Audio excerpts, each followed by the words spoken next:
Hey everyone, welcome to another episode of Bravo Bedside Banter.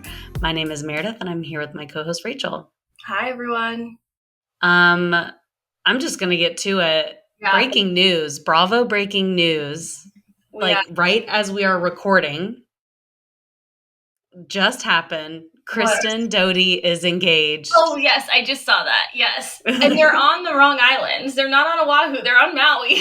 I was like, Rachel. I know. I was like, I saw that they were going to Hawaii for their cast trip. So this is all going to be recorded. Thank God we get to view it. Was there ever a world that you thought that they would get engaged and we wouldn't get to see it? No. But yeah. Well, I just didn't know that they would get engaged. I just didn't really think that he would stick around, to be honest, because he's a lot younger. And I just thought that he also seemed really uninterested in her life as far as like being filmed, etc. Like he lives on a farm in Colorado. I'm thinking that maybe, and this was kind of the conclusion that I had at the end of last season, the first season, the only season, is that I think that was a front. I think that he wanted us to think that he really wasn't interested in it, but I do think that he might be a fame whore. Oh, that would be really interesting to see. Maybe that's a hot take. I don't know. We'll see. We'll see how it plays out this season. Yeah. Okay. Do you think they'll get a Bravo wedding? Oh, yeah. Yeah? You're not on a show like that and then you just do something like without televising it. I don't think Lindsay and Carl got a Bravo wedding, though. We're going to get one. I don't think Bravo is going to pay for it. I don't know. I would be shocked if we didn't see at least some of the wedding process next season. I mean, I think all the Bravo Labs are just trying to secure their contracts right now. It's hard out there. It is. They're fighting tooth and nail. They are, and they're working hard, man. Yeah. That was, I watched a clip from Teddy's podcast, and she had Erica Jane on, and she asked Erica Jane what Erica Jane thought about Katie and Gina bringing up the video to Shannon. And Erica Jane just responded, something along the lines of, they're doing their job and they're securing that contract. Like, yeah. It was so sneakily brought up. Like, Gina was like, oh, yeah, and then the video, maybe I shouldn't have said that. Never mind. That video has to be fucking bad, though. I mean, I don't think that there is a world where a video is good. A video of a DUI is good or ends well. It has to be bad for so many reasons, but I'm thinking specifically some of them. Do you think that she really almost ran over his kid, or do you think she was just like being verbally abusive? I think that I have read that multiple sources. That his daughter was around, and I think she was yelling at his daughter, or they had gotten in an altercation or something. Wow. Because I think even like a few days prior to that, she had gotten in a public altercation with his daughter or about his daughter. Oh. Yeah. If I remember correctly. Damn. Okay. Yeah. I mean, because as soon as she found out about that video, she got on her phone and paid that man. She sure did. She was like, gonna pay him.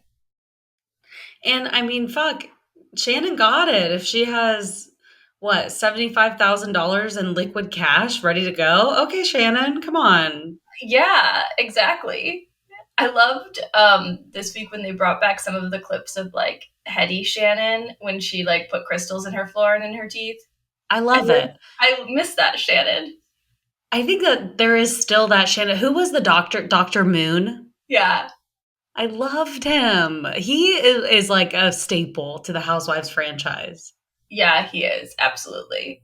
He could probably be a bartender in the clubhouse on a Watch What Happens Live episode. Well, and speaking of doctors, have you seen Tamera's face that she keeps posting? Lord. What is it? Do you think that they're just trying to like, this is a part of them that they're like, I can be relatable. I am just like any other woman out there. And I want to show you that life isn't always glitz and glam. I think that's what it is. Like, I'm relatable. Look, I get $3,000 or no, those CO2 facials are like thousands and thousands of dollars. Like I get these very expensive facials. Look how relatable I am. That was not a surgery? I thought that it was a surgery and a facial. I thought she got the CO2 facial. Maybe she did a surgery and the facial. I know the CO2 facial was part of it. I thought that she had like a facelift. Again, I could be you wrong. have to keep looking for months to get them. I mean, I'm like, with damage like that, please, Lord, make it worth it. I know someone here that is probably in her 60s ish, and she got a CO2 facial, and she looks so good. It Really? like really changed her skin, and she like definitely is beautiful and takes care of her skin on top of that. But like, yeah, it looks fucking good. But it did look scary for her. I saw her, and yeah, it looked a little scary because your So whole she's face like flakes off and it becomes like scabby. is she gonna look normal again? Yeah, it takes like I think like 3 weeks, 2 or 3 weeks, for you to feel like totally healed. But it takes like 6 months to see the full results. Damn. Yeah, Probably in time for them to start filming again. probably. Got to do it now. Do we think that OC is coming back in a way that it currently exists? No, I Really? think that. Well, what do you mean by that? Because I don't think Tamara's going to come back. Really? I think she's hungry for it. I think I, she is I don't hungry know. for it.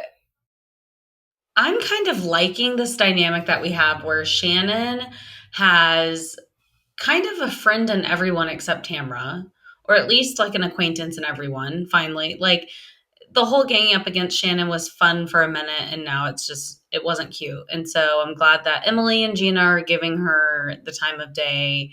I'm loving Emily this season. Katie's growing on me. I really like Katie.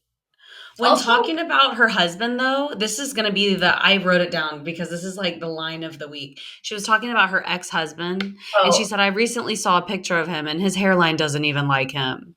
I know.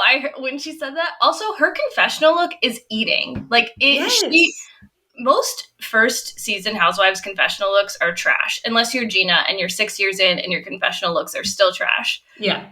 But Katie's look in her confessional fucking eats. She looks so good. So I think she did come in hot against Heather Dubrow, which that's a faux pas.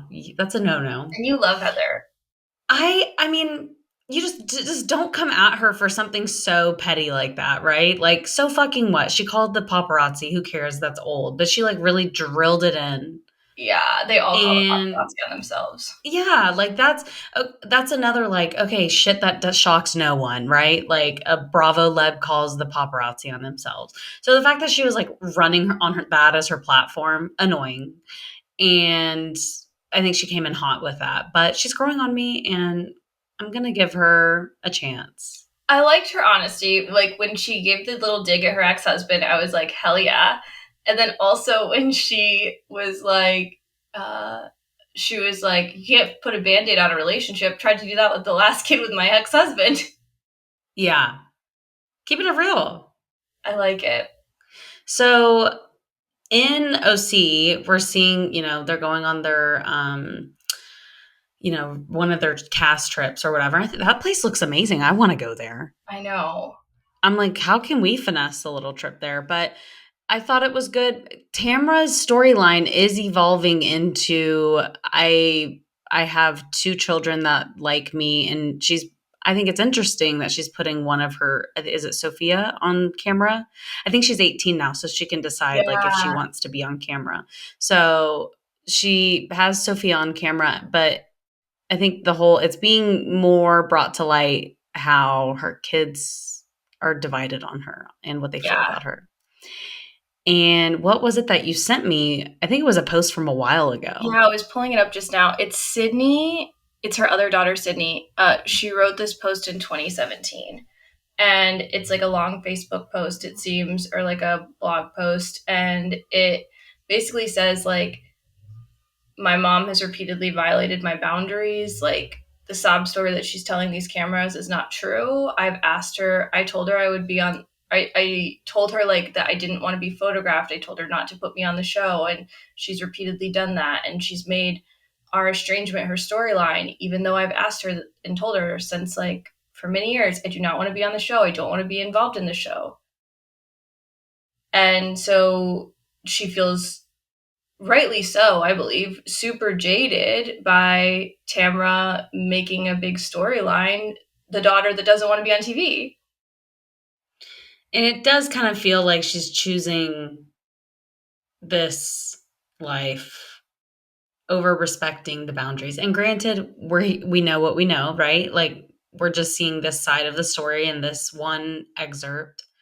But it kind of feels like Tamra is picking her reality TV career over at least that child's boundaries.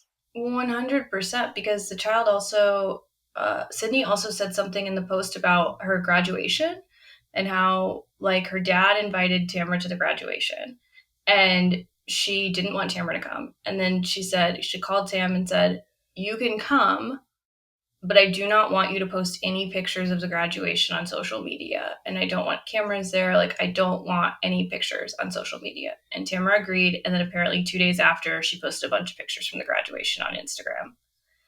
So it's like a lot of, it seems to me from Sydney's post, and this is 2017, so maybe things have changed. I'm assuming they've probably gotten worse if 2017 they're still not speaking and Tamara's still talking about it. Yeah. But that, like, continual, it kind of seemed like in her post that she continued to reach out to Tamara, or like they tried to have relation over and over again, but that Tamara just kept violating her boundaries. Which is sad. It is. It is. Well, I hope for Tamra's sake and her children's sake that there's some kind of reconciliation there. But Yeah. who knows? Maybe all sides are just digging their feet, and I hope that that's not the case. That's just sad to think about. Yeah. Okay, I have a hot take. Give it to me. Heather Dubrow's tokenism of her children in the Yes. LGBTQ community is so gross to me. She's like, "Look, I'm a cool mom. I'm a cool mom. I'm okay with the fact that my kids are gay and trans and non-binary. I'm a cool mom. I'm a cool mom." I loved how it was a thing maybe a few seasons back about Max and my child is bisexual. And she was like, this is it. We accept it. And that was fine. But I agree. It is kind of, but she has a proud mom. She's a proud mom. She is a I proud love mom. that for her, but I agree to make it your whole storyline. It's kind of bad. But I mean, what else does she have? It just feels Money, like private she's kind jets? of, yeah, I mean, her great bathroom, her probably insane closet with all of those Chanel bags and jackets. But then that would lead her to she might as well just have a documentary about herself, Yeah. which she Watch does. it. She has her own podcast. Yeah.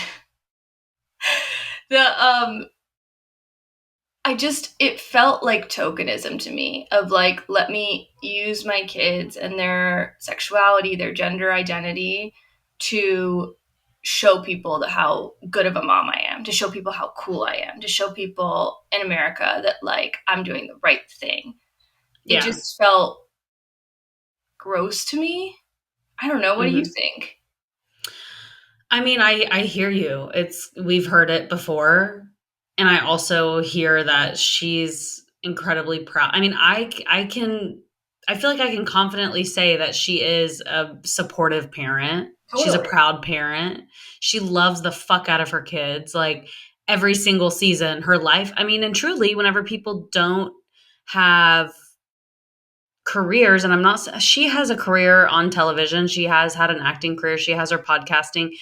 But when people are primarily parents, that's their primary job. Yeah. That's your pride and joy. That's your life. That's your everything. And so that is her storyline because that's what she has going on. So she is going to collab with, these organizations and make a thing out of it. And whether it's for a storyline or for whatever, she's going to keep doing it. I think that she has outgrown Real Housewives of Orange County for sure. I think she's too big. Her pants are too big for OC, but she's not quite fitting into Beverly Hills. So she may just focus all of her energy back on her kids. I could see that happening, especially because they were talking about middle school and her son having like difficulty in middle school right now. I mean, everyone. Middle school's fucking hard. I was homeschooled, so I have a different version of it. But I Why didn't I know this about you? wait, you didn't know that? No. Oh my god! So I was homeschooled because my parents until ninth grade because that was when my parents couldn't teach me anything anymore. Not that they taught me anything anyway, but that's a different podcast episode. But I was homeschooled until ninth grade because my parents were scared of the government, and they were scared if I went to school, I would be indoctrinated into liberal ideology. And so I was Joke's homeschooled. on them. I know, jokes on them. Now look at me. I'm like a fiend for education too, which is so funny. Their daughter, the sex coach, who has lots of education that they never thought she would have. Wow. So I don't know. Middle school was fine for me, I guess. High school was I, really hard. High school was really hard. yeah. Middle school, at least in my experience, was just really difficult because kids are just mean and unfiltered. And I mean, I was mean and kids were mean, and that's just what you did. And I saw a family member recently who, is a part of my family, and they have a middle schooler. And we were just talking about how hard it is. Like, it's cool to be mean. And I don't like that. And especially if you are anything that is not quote unquote normal. Do you think, because we don't have kids in our life, right? You don't have any kids in your life that are in middle school. My friends' kids are elementary or preschool. This slice of my family has Okay. 2 middle schoolers right now. Okay. And we spent a lot of the time over the weekend talking about how kids are just bullying, and it's just getting worse and worse, and it really, really breaks my heart because these are great kids. Mm-hmm. The bullying, And yeah, and just the meanness and the entitlement of children. And what's really sad too is that they get it from somewhere. They're learning that. That's learned behavior. right? Exactly. It's terrible. It's I don't really know how we terrible. got on this tangent, but Well, middle school is hard. Bullying's really bad. Um, we talked about like kids that are like Heather's kids that are my kids with all different sexualities and all different genders, as she would yeah. say. um, I think one of the things that was is I'm curious about, and I wonder if you talked about it with your friend or this family member, is what it's like being LGBTQ in middle school now. Because like when I was in high school, that's the only like reference I have. I went to a really big public high school, and there were a couple gay people that were out publicly, and Mhm. there was one trans student that trans woman, and she there was a huge uproar because she tried to use the girls' bathroom, and parents got really upset about it, and it was like a huge deal. And this is in 2007, so almost 20 years ago. Gulp. But I'm curious if it's feeling better for kids in middle school now, if like sexuality, since if sexuality is feeling like something that is more, and gender identity is feeling more neutral or more normalized at all for these kids. I did not discuss this in this way with this family member, but I can tell you, I think it largely depends on where you live, Totally. the community in which you live in, and I think, is your home a safe space? Because I mean, I went to middle school and high school with kids that I know now are queer, and you could kind of see it within them whenever they were younger, and they just either didn't know it at the time or didn't come out yet. And I think a lot of that is because our community may not have been a safe place for them, being in the South. And that's really sad to me. I mean, I went through something in my life where, I had a family issue and it was made public, and um, people were not very kind to me about it. And I wasn't even the person dealing with it, like I was a secondary effect on it. And that alone was really hard, dealing with the aftermath of addiction and having a loved one that lived with addiction. And that was talked about a lot in my community. So I can't even imagine having being queer or being confused and not feeling safe. Totally. Or I think wanting. California is a great space to feel safe. I I mean, know they're probably in they're in a great private school in LA that's like everyone's queer and gender bending and like yeah, you're right. It's all about community because I also grew up in a small town in Indiana and we were like super racist, super Republican, really conservative. Like it was not safe for those kids to come out. I think about that trans woman a lot and I wonder, I hope she's okay today. And how brave it was for her to like live her truth in such a conservative place with so much hatred that came towards her. definitely. Yeah, Wow, I love where that conversation went. me too. So speaking of, I guess I don't even know, speaking of what, we're just going to transition here Yeah. and we're going to talk about the secret lives of Mormon wives. I know that this is not a Bravo show. Okay, but we're all watching it. I know everyone that's a reality fan. I skipped Pilates today. I texted my Pilates instructor and I said, I'm not coming. Secret Lives of Mormon Wives is out. And they dropped the whole season. I can't leave my couch. Okay. So full Like, disclosure, at this point, all I can comment on is episode 1 a lot because that's happened. all I've seen. I didn't know that the whole season was out. I just played episode 1, went along with my day. So we will have to have another moment where we talk about the rest of this. It is really fascinating seeing these women. Um, First of all, I didn't know what mom talk was until Taylor Frankie Paul had her viral video about like we're all swingers and like I'm basically going to out us because someone else was threatening to out the group and she's like I'm just going to out us. That I'm TikTok going to get was the views, I'm going to get the likes, I'm going to get the literally it was so unhinged. She was like doing her makeup and she's like, yeah, so we were like soft swinging. My husband's divorcing me because I broke the rules and I had sex with another guy, but we weren't supposed to do that because we were only supposed to do it when we were in the same beds with our partners and like we were together in this experience and I didn't do that, so my husband and I are getting divorced. And and it was, she's my age.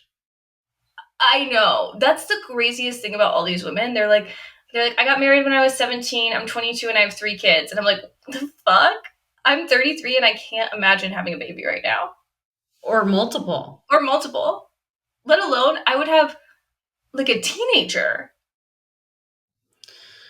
I mean, in this series, in episode 1, Yes. we have discussion on pregnancy and miscarriage, pregnancy outside of marriage in a religious community. We have porn addiction. We have, I mean, so many different things happening right now. So many things that are going on. And also of note, something amazing, age gaps. Like also Mm-hmm. interesting. Um, so Taylor's mom, I did make a note that she says Hilling like Whitney, so maybe it's a Utah I thing. did notice that too. I was like, is that a thing? Did they go to the same school or something? I think it might just be, I don't know, it Utah, might like be an accent? Utah. Yeah, maybe. Maybe. So we have E&M. So I think this is my interpretation of it, and tell me if you think that this tracks. So I think that Taylor and her husband started this as like an E&M, we're going to ethical non-monogamy, like we are going to communicate, we're going to open up our relationship, and here are the boundaries. And I think that that's how it started, and then she went beyond it, and then it became whatever she called soft swinging. Okay, so it's actually way messier than that, Meredith, because these people have no sex education and they have no tools to talk about sex or open relationship. So much messier than that. Basically, they were hanging out with another couple one night, and the husbands were just like, you guys should make out. That would be hot. And Taylor was like, okay, because Taylor she's a queen bee and she loves being the center of attention. Okay. And she was like, okay, let's do it. And so they did that. And then they kept hanging out with this couple. And then they started hanging out with a third couple. And the two other couples are part of Mom Talk, but we don't know who they are. Like, they have not come forward. There's only been people saying, like, that wasn't me. But I'm so curious to know who it is. Or someone's lying. Or someone's lying. And then it just kept escalating, apparently. Like, the next time they were like, you guys should, like, take your clothes off and make out. And then, like, maybe we should have sex together, or maybe and so it just like kept escalating without real conversations. It seems like Around it's boundaries. around boundaries. And I think the only boundary, quote unquote, they had was like, we don't do things outside of this group when we're together. Like, no one's going off one-on-one with people's partners. We're all engaging in this together. Wow. See, this is the first time I'm learning about this. I guess I live under a rock. So what it sounds like to me is that since everybody is in the Mormon community, Yeah. that they are now going through an experimental phase that they were denied as young adults. Yeah. Because they were basically forced or highly, highly suggested that they get married, and they didn't know anything else. They were like manipulated into marriage, these young women. Like, Taylor Frankie Paul talks about I think it's on the first episode, about how, like, well, I was 17 and my mom knew I was having sex, so she told me I had to get married, and otherwise I'd get kicked out of the house. And then the other girl, Michaela, I think her name is, and she got pregnant at 16. And she's like, yeah, I had to get married, and my parents made me. And these women who, because of religion, they've been forced into relationships with men that, like, I don't know these men. I don't know if they're good or bad men, but I don't know that most men are great partners at 17. Yeah, you don't know. Like, well, and also being in such a religion-driven community, what you know is this outdated version of what a traditional relationship should look like. The versions are outdated, and they're also really hierarchical around gender and sex. Yeah. Like, super hierarchical, and like the idea, because like Mormon women, they're encouraged not to work. So this is a thing, and to like stay home and raise kids, similar to like a lot of traditional, or like, let's say, high control religions or high demand religions. And so for these women to be making money on TikTok, it's kind of like a loophole for them to work, kind of like how a lot of Mormon moms will like join MLMs or stuff like that, because it's a way for them to like have income and work, but stay home and not, quote unquote, have a job. So, like, a traditional job. So these women also having this massive income from TikTok is like huge financial liberation for them. Like, I was watching it, I was like, you get it, girl. You get that bank. Yeah. Buy that nice house. Buy that nice house. Leave your gay husband. Not that, Rachel. Have you seen that other show? It's like, my husband's gay. What? Oh my god, it's a show about Mormons. It came out in 2015. Is it like a True Life? Kind of, but they call themselves like same-sex attracted, and the men are like, I'm same-sex attracted, but I chose to be married to my wife because that's what God wants. Oh, that's sad. It's really sad. And the level of cognitive dissonance that these people like jump around in the interviews is wild. Yes, no kidding. So my mind is blown, and I can't wait to binge this and have further opinions next week. So after episode 1, there's so much going on, and the dynamics are within the girl group, Mom Talk group. Mom Talk. And then also within the group as a whole, with their partners are also involved, right? Like, no? Yeah. Some of their partners, you mean on like actual TikTok they're involved? No, just this friend group. Oh, some of their partners are involved in the friend group. Yeah, yeah. Okay. And then they started soft swinging, so basically everything but sex. No, they were So having sex. penetrative sex. Yeah, They were. that's my understanding. But the soft swinging was like everyone's in the room together. No one's like doing it alone. So more like Okay. swapping. It'd be like swapping is what they Because I thought I understood somebody explaining it in episode 1 as that they would do it, that they would do oral sex, but no penetrative sex. maybe that is it.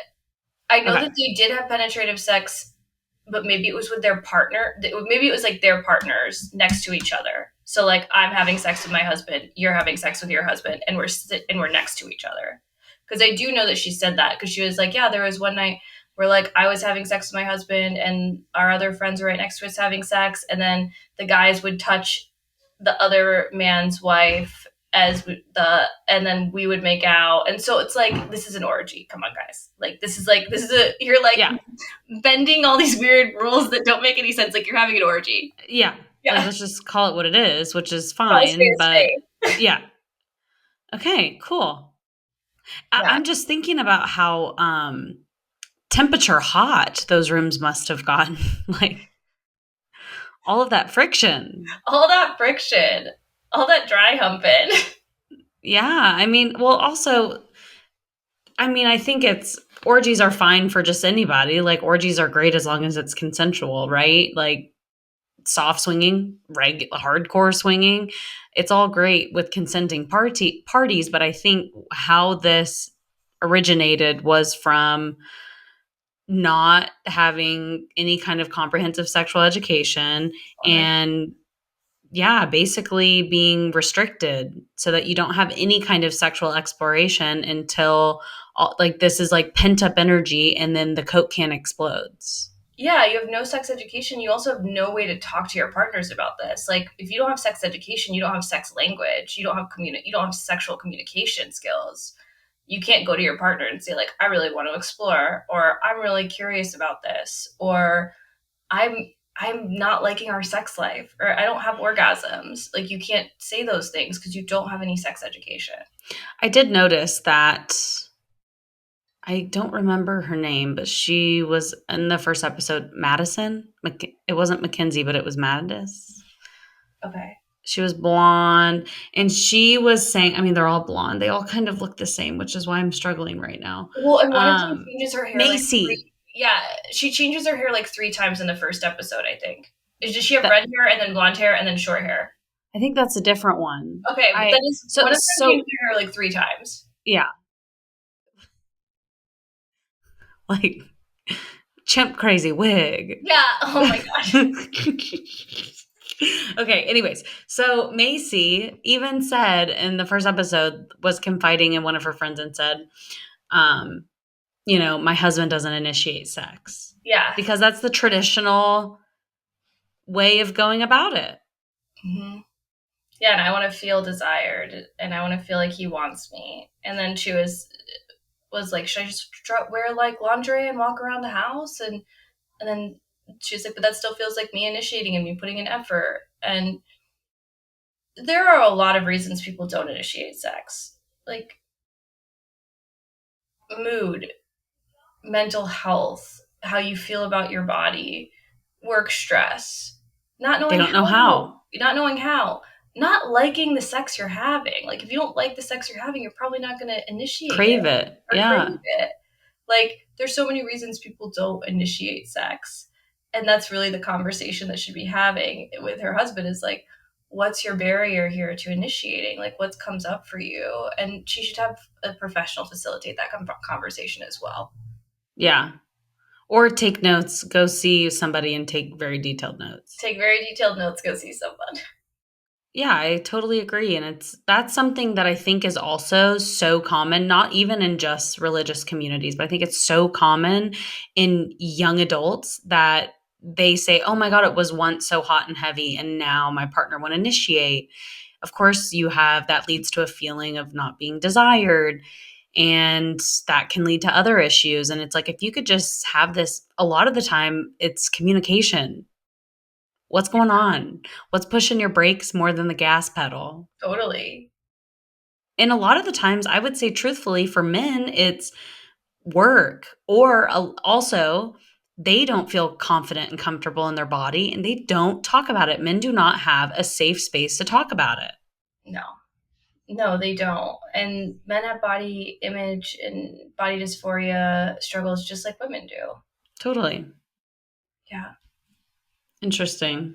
Well, I need to finish it and then There's a lot maybe to talk about. I'll definitely have more to discuss next week. Yeah, I can't wait to keep watching it. I told my How many sister, episodes are there? Do you know? there's only 8, which is, Only 8. I know. That's 8 hours. That's a full work day. I know. That's easy to binge. Like, we'll be done next week. Okay. Well, The, no pressure. no Game pressure. on. That would, we have Chimp Crazy come Sunday. Oh, yes. Last episode had me crying. Laughing? No, like Oh, sad. yeah. Oh, with the daughter? Yes. I also, okay, tell me if your mind went there. This woman is dressing this chimp up in her dead husband's clothing and sleeping in Yeah. bed with this animal every night. Yeah. There's something there. There There's was definitely. like, yeah, something was, some type of strange animal things were happening. You think? Okay. Yeah. Yeah, 100%. And she was, as they were talking about, like, how she, like, was really oddly protective of him and got really controlling over him and, like, wouldn't let that other woman that was her friend at first see the chimp anymore. And then she, like, dressed the chimp up in her dead husband's clothes and slept in bed with him every night. Yeah. Grief is something. Yeah, It and really, really ripped impacted her her. daughter's face off or something. Or they didn't really say what, he, like, bit her knee out or something. I don't know. Like half her, I don't know. After, It like, was really it sad. was really sad. And then Crazy Lady comes back up and really provides the comedic relief because did she really think that these people were not gonna like call her in? I have no idea. Like what did she think was gonna come out of her showing on a documentary that she's hiding this This chimp in her basement? her wit, she's, that woman is so delusional. Like, it is a psychological study in and of itself watching her exist. The Yeah. tears she had on that camera for that judge, and then how she instantly shut them off, Oh yeah. and then instantly started them again. Yes. Yeah. I mean, I think too, there's already something going on underlying with your relationships and your relationships with people that lead you to be at the point where you form these relationships with animals, right? Yeah. And then to take it to the next step, I mean, truthfully, she probably trusts those animals more than people. I'm sure, yeah. Interesting. I'm kind of sad that it's ending this week. I know, me too. We better have a good ending. I also need to mention that Dubai is over. I don't know if you've been keeping up with Dubai. Yes. This season is over. Yes. Any final thoughts on that? I thought the season started out really good in the beginning and then I just got bored. Yeah. Like, it wasn't as funny or engaging as I was hoping it would be. I think if it does come back, they're going to have a huge cast shift. Yeah. I wouldn't be surprised if it didn't come back or if they waited a very, very long time. I could see that for sure. It's Oh, same old, same old. We'll never live up to the iconic original Housewives. And I think ultimately that's kind of where Housewives in general is going. yeah, it is. It's kind of like, I mean, I don't think it'll be this way with Housewives, but I used to watch The Bachelor like religiously. I watched that show for, I don't know, like 15 years or something, however many years. And then I haven't watched it in like probably 4 years at least because it's just like the same shit every season, and it Yeah. just got predictable and produced and not exciting to watch anymore. Yeah. So we've really got to make sure we're not doing that with Housewives. And having new women come in is key, but also like having people come in that have big personalities and don't need to be produced is also key. Yeah. Phaedra Parks does not need to be produced. I can't wait to have her back. I know she's on In Dancing case with I the haven't made Stars. that known. She's on Dancing with the Stars. I know. Oh my god. And Anna like, Delvey how with the ankle monitor. like are people the fact that woman has gotten so much fame after getting out of prison is it drives me nuts. It gets under my skin. I'm like, this woman ruined people's lives. Yeah. Stole so much money. Like ruined people's careers, and we're celebrating her and acting like it's no big deal. I've never been a Dancing with the Stars person, but maybe I will be. I like Dancing with the Stars. I know I it's love like that. that is like my old lady show. That and Law and Order SVU. I love those two. Love. Cool. Yeah. Do you have any hot takes this week? My hot take was with Heather Dubrow and the kids. Okay. What do you have any hot takes? My hot take would actually be that that Dubai may not come back. Yeah, I could see it. My ick on everything is Johnny fucking J. He is disgusting. I am not condoning what Shannon did. I'm not saying that she is in the right or a winner here, but what he did to her and him not backing down, if that's true that Alexis said just drop it and he said no, fuck her and is doing this to her, is really fucked up. And I'm also tired of hearing about him and his fucking shoes and everything every week. I'm so tired of hearing about him. I thought Alexis was supposed to be a friend. Why is she getting so much screen time? Like, take her Thank screen you. time away. There you go. Take her screen time away. She's like a toddler in front of an iPad with all the screen time that she's getting. I know. She really is. It's bad. So I'm ready. Ick is that, but they're going to be there. So I'm going to watch. Absolutely. My ick is I don't know if this was on the first episode of Housewives or Mormon Moms, but the woman who I think her name's Macy, she's like the other alpha lady, who was just like, yeah, my husband has been on Tinder our whole marriage. Oh, I don't know that that's Macy, but I know which one you're talking about. The one that when he had the porn addiction. Yeah, well, we should talk about that too, because that's a whole nother. Oh, let's talk about that next week. What is a porn addiction? Yeah. Yeah, like because I think that this has been new in the sex educator realm within the past, I would even say 5 years. Yeah. How we approach this quote unquote porn addiction. Yeah, quote unquote, exactly. Yeah. And who's deciding what it looks like to have a porn addiction? Cool. Let's talk about it. My ick was her husband being on Tinder their whole marriage and her just being like, we're working through it. It's like, no. That's not like, leave, bitch. He's been lying to you for years. Yeah, there's more than just the Tinder aspect. It's that he's been lying. Yeah, for years, holding another double life. And then when she said, when they were like, has he ever met up with anyone? That bitch was fucking lying. When she was like, no, he's never met up with anyone. He just like sent nude pictures and received nude pictures. I was like, no. The way she answered that question, I was like, you're lying. He's met up with people. You just don't want to tell everyone the whole truth. Really? Yeah. Wow. I think she just don't want to tell everyone the whole truth because I don't know that, like, it seems to me that that man might not be totally heterosexual. Okay. And so I'm curious if some of the reason why, because even the way that the women were tiptoeing around the conversation and not really saying genders in certain context, I was like, interesting. Okay. Well, we have lots to talk about next week already. We do. That's all I have for right now. Yeah. Send us your questions, comments, icks, hot takes at Bravo Bedside Banter, and we'll see you soon. Bye, guys, gals, folks.